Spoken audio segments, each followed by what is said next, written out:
people. Why e be say if Labour Party go the state, why e be say no be their governor na im dey the state, you go hear electoral violence. Na so you go hear say dem burn their vehicles, na so you go hear say dem throw away their billboard, dem burn their posters, my people. No be only that one o. Even PDP the same thing. If dem still go state where e be say no be their governor na im dey rule, my people, you go still hear electoral violence. No be only that one, my people. APC too na the same thing. Which political party dey really dey cause this electoral violence, my people? I no understand. Make una see fight. So Labour Party dey accuse PDP and APC say na dem dey cause electoral violence. PDP dey accuse Labour Party and APC. APC now dey dey accuse Labour Party and PDP say na dem dey cause electoral violence. Who be the political party wey dey really dey cause this electoral violence, my people? Make una see fight. So hey, na one no be small thing o. My people, abeg, make una help us chook mouth for this matter for inside our comment section. Make una no forget say this one na Radio Joe and online television. Make una follow us waka for inside our Facebook and our Instagram. No forget say we still dey inside TikTok. Abeg, if you don't watch this video finish, don't forget to like and share. What are the issues that have come up over these elections, and perhaps the conversation around the candidates and the political parties sign a peace accord? Let's get talking about this and how we can achieve a peaceful election. A day after a member of the political party PDP, Mr. Oseyili Aneni, actually took the majority leader of the House of Representatives, Dogua, to court, citing infringements on the new Electoral Act, Section 93 to be precise, that would preclude any political party or person from issuing threats at a rally. We have seen videos of this particular individual inciting his followers and saying that by threat of violence, nobody should vote for any other party apart from his political party. We have come to know the political party known as APC as a party that dwells and revels in violence. For instance, I'm from Edo State. There is a confessed on BBC documentary, a self-confessed Black Axe member who has been known in the past to terrorize Edo State, Benin in particular, by the name of Tony Kabaka, that is current state youth leader for APC. When you have individuals like this who form the crux of the spearhead of the APC election machinery, we must raise all sorts of alarms so that we can protect our nascent democracy. We in the PDP, we know that we have the love, we have the respect, we have the following of the people. We have set a precedence in the past by delivering between the period that we have held power in 1999 to 2014.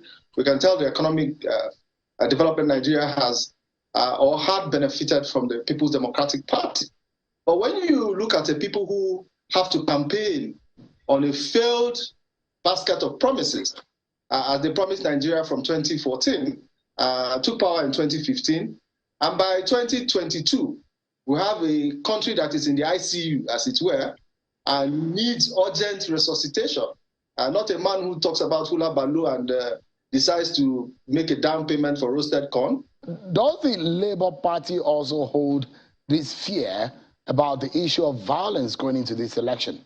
You see, my people have this proverb. They say that until witches quarrel in their coven, the uninitiated rarely ever gets to hear what is going on or what transpired in the coven. We have never been accused of any form of violence whatsoever, but we've been the recipient of violence. When you hear of gas, we've received gas from the PDP, we've received bows from the APC. The more the bows and gas have come mostly, of course, from the party in power, which also has the capacity to maintain the levels of coercion. I have had occasion in the past to report a clear threat to my life, mention names in a petition to the DSS and the police. Nothing happened. Nothing, absolutely nothing. So it's not something that started yesterday. It's a culture. And I think what is different this time around is that what used to enable the rapacity of the violence, which was the indifference of the people, appears to be much diminished this time around. The people are much more interested. So the desperation on the part of those holding the levers of powers in Nigeria, both at the state and federal level, whether the PDP or APC, because we are the only change game in town. That's just the truth. The Labour Party is a movement. It's pretty difficult to attack movement because you then be dealing with a whole lot more people than the usual structure of the Kabakas of this world or the MC mushroom pickings of this world or the many other ones that are unnamed and unknown who kill and maim on behalf of the powers that have held Nigeria down for the last 23 years. One day they are in PDP, the next they are in APC. We're looking to save this country from itself. And this might very well be the last chance they get. So when people threaten violence, we've moved beyond that. They visited it. They killed one of our local government chairpersons in Kaduna State. Several persons have been attacked, even here in Lagos, merely for holding flags. You can't even find other people pasting their posters in Lagos State because the state is effectively owned and policed between the forces of MC Mushroom Picking and the Nigerian police. And this is real. People are saying on national TV on a daily basis that advertising companies are not able to accept their checks for billboards. That's the level of overt intimidation that you see in the space in what is supposedly a democracy. So if you're seeing this in Lagos, where everybody has a phone and a camera, where policemen are actually the ones aiding in the attack of flag boys on Admiralty Road, on Admiralty Way, what is happening in the creeks? What is happening in far-flung places where your cameras would not reach? So this culture of violence and impunity, it has become a way of our democratic experience. Your candidate, the presidential candidate, there is a statement attributed to him in a viral video, which has raised some concern in the opposition about the manner in which this election is going. So to be very frank, it is psychopathic for the PDP to accuse APC of fomenting violence. If you check out the states that this violence are being mounted, especially against INEC facilities, they are APC control states. So the APC control state cannot foment crisis in its own state. So it is the same PDP, knowing fully well that it has no chance of winning the 2023 election, now decided to resort into fomenting crisis and causing violence. And when they cause this violence, they come out to play the victim. And thank God that Nigerians are not that gullible. What I'm saying here is the APC crisis that lingered for a while came to an end the day Senator Bla Adamu emerged as national chairman of the party.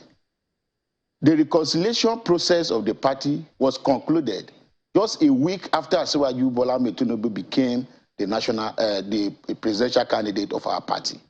Since then, the APC has been a very united family, and what we're doing right now is to ensure that we have a holistic ideology, programs, and initiatives of how to win the 2023 election. Remember, APC administration introduced these beavers. That is the highest sensitive machine for accreditation. The APC government is the one that also amended the Electoral Act, the Electoral Act 2022. All the processes leading to credible election in 2023 and beyond is being initiated by the APC. So the same party cannot be scared of electoral victory or loss. They're going back to foment crisis. I want to state very clear that Nigerians should know the kind of candidate they will vote in 2023, because the rate of criticism and accusation by the PDP and Labour Party against the APC candidate show very clear that these guys have already ganged up against the Nigerian people. No one, no Nigerian will tell you that Asiwaju Bola Ahmed Tinubu is not credible enough to lead Nigeria.